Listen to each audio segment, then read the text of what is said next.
Welcome back to BRMC's Healthy Connections with our special guest today, Lori King McCracken, who does the marketing for the First Step program that's offered at the hospital. And we have been talking about the program itself and the hospitalists who attend to the patients that come in for the 3-day program that's offered there. What happens when they're done with those 3 or 4 days that they're at the hospital? What then? Well, actually, before the patient ever comes in to First Step, we work on the discharge first. Okay. We find out, what they're going to do when they leave. We want our patients to be successful, and with success, you have to have a follow-up plan. Right. Yeah, because this is just stabilization. This gets you past those really tough 72 hours. Yes. Okay. Because, as you probably know, with anything you do, if you don't continue, you're not going to be successful. Right. And it's not fair for us to medically stabilize them, send them home, and they have no resources. Most likely they're not going to be successful because they're going to fall back into that old routine, because 3 days just isn't enough to change your life. So if the patient is able to go to a 30-day treatment, there's also treatment facilities that will keep you for a year.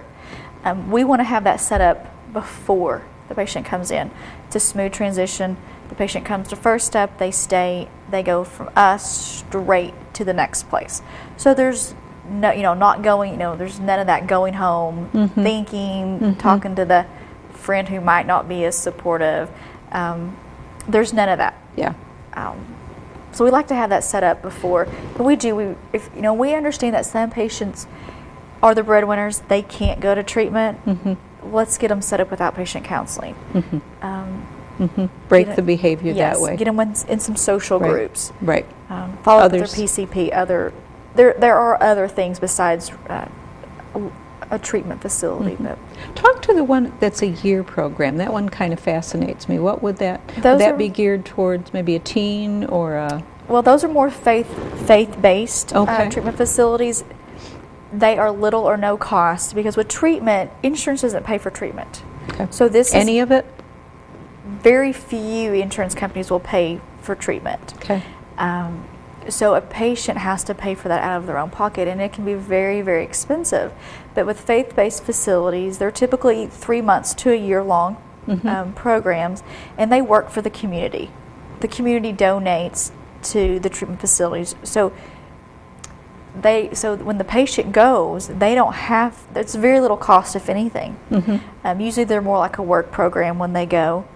They learn new life skills, they learn new behaviors, just daily living. Yes. Just healthier behaviors. Because there are a lot of people who can't even balance a checkbook because they're not used to living that kind of more structured lifestyle. I personally think faith-based facilities are good. With any kind of behavior, it takes a while to change that. And I think the longer term facilities are better because you do have more time to get your life back together and have great support around you at all times. Yes. So, and the people that are there haven't been court ordered. They're there because they want to be there. Right. And it makes a big difference when you have positive support versus negative. You don't take court appointed, do you? No, we do not. Yeah. We can get a phone call from a court official recommending someone, but it is ultimately up to the person. Since it is an elective service, it is up to the person, like we discussed earlier, to say, hey, I need this. They're taking responsibility for themselves. It's not being forced upon them. And, yeah, which is the only way it's going to succeed, as you say. That's just the only way it's going to happen. So you've got the year programs, and we're a little bit sparse in Arkansas, aren't we, as far as where people can go? And you'd mentioned people coming from Oklahoma and St. Louis area, that kind of thing, in Missouri. So are any of the states, is there enough to help folks in any of the states? We have facilities in Arkansas, and there's facilities in Missouri and Oklahoma, but the problem is they're full. And so there's not enough of them. Right, and there's waiting lists, especially with more of the longer term facilities, the facilities that cost little money. Those are full because treatment is so hard for anyone. It'd be hard for me if I needed treatment to take money from my family and say, hey, I've got to have $5,000 to go to treatment. I mean, it's just hard for, I think, for the average person. Sure. So yes, those treatment facilities, the longer term facilities, do stay full longer, and there typically is a waiting list. Would it make sense? I know sometimes employers have different programs, but what I'm hearing from you is, but they're not enough. You know, I mean, you've invested, if you're an employer, you've invested time, money, energy into training that employee to be productive for whatever it is that you create. And does it make sense then to kind of, you know, throw them out the door if they have, let's say, a drinking problem? Would seem as though it would be more beneficial to have them go through a program and help them pay for it. I mean, but that doesn't seem to be happening. No. Now, we do have some great companies in the Twin Lakes area that have referred patients to us. Now they have insurance because it's provided through the employer. Right. So our part of the stay is covered, but as far as going on to treatment. Yeah, that one's... Because, yes, you want to trust your employee, and you want them to have success. But you don't want them gone that long? Well, I think the fear is there might be a relapse after you've just spent, you know, X amount of money. Yeah. And you'd have to offer it for everyone if they needed it. You would. And some people are more serious than others. So would more support groups in the area, would that be beneficial? If there were more, you'd mentioned Al-Anon, which is... There's Al-Anon, and the hospital has, I've heard great things about they have an AA group that meets in the cafeteria on one of the, I think it's Saturday night, and I've heard really good things about that, but we have all that information in our office, and we can provide that if anyone is interested. We can give that date and time. So you've got there are some support groups that have been around for a while that are we've heard good successful, things about. Okay, by being there. And what we try to tell patients about going to a support group, you're going to help yourself. You're not going to meet your new best friend. You're going to help yourself. And you know, not everyone is going to be positive. But you just have to take the most that you can get from it and build from there. And that's good advice for anyone that's gone to any kind of support groups, because they're not all the same, I'm sure. They're not. And just like counseling. Yeah. Of course, I like shoes, so I describe it as a pair of shoes.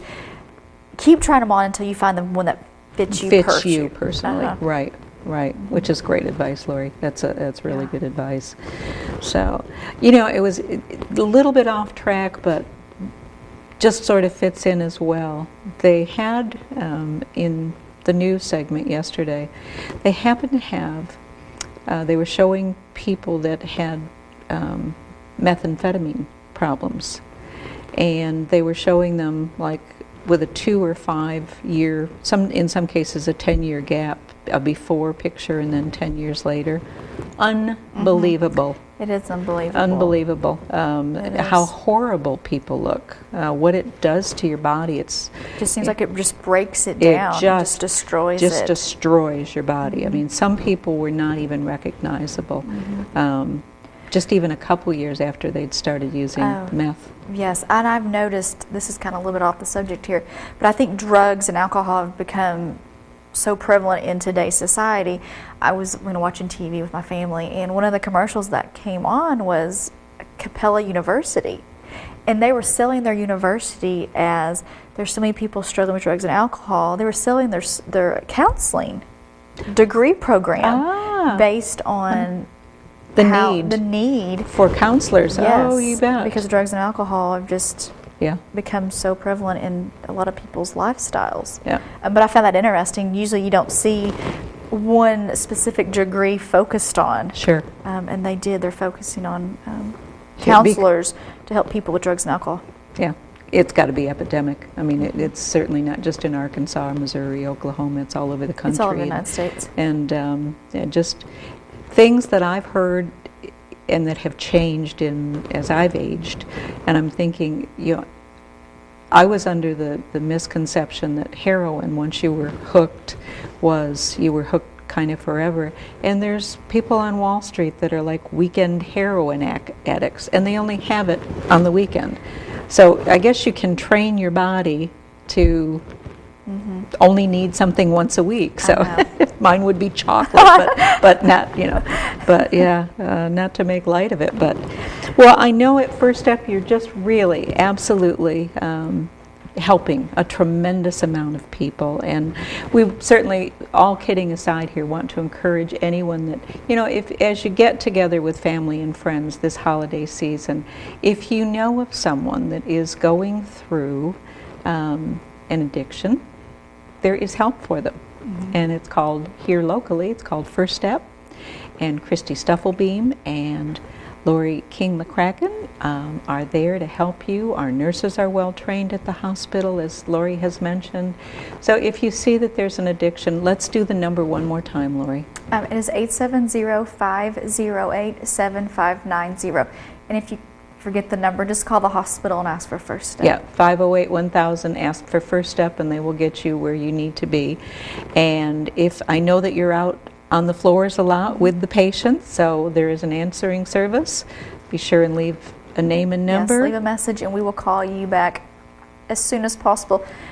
We are there Monday through Friday, so if you do call on the weekend, please be patient. We will call you back first thing Monday morning. First thing Monday morning, and they are a wealth of knowledge and resource, because, as Lori has said, there's if the program at the hospital is not for you, or your loved one, that kind of thing, they do have all sorts of resource material where they can help you find what you need to help your loved one. So, happy holidays, my dear. Thank you for joining us today, our BRMC's Healthy Connections. Will you come back in the new year? Oh, of course I will. All right, I want to hear all about good success stories. Bring some stories with us. I will. All right. Thank you. All right.